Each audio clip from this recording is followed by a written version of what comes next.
ఈ ప్రపంచంలో ఎన్నో దేవాలయాలు ఉన్నా హిమాలయాల గుండెల్లో ప్రకృతి స్వయంగా నిర్మించిన శివలింగం ఒక్కటే. అదే అమర్నాథ్. పార్వతీదేవికి అమరత్వ రహస్యాన్ని చెప్పడానికి శివుడు ఎన్నుకున్న పవిత్ర స్థలం ఇదే.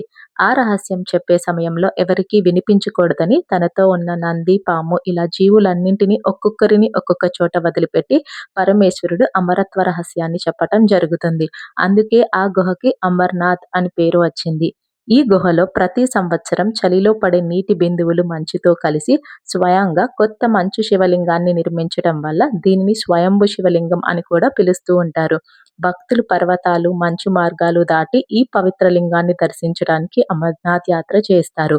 అదే పవిత్ర భావంతో నేను కూడా ఇంట్లో చిన్నగా ఐస్ శివలింగం తయారు చేసి పాలు, నీళ్లు, పూలతో అభిషేకం చేశాను. అమర్నాథ్‌కి వెళ్ళలేని భక్తులకి ఇలా చేసే అభిషేకం కూడా మహాదేవునికి ఎంతో ప్రియం.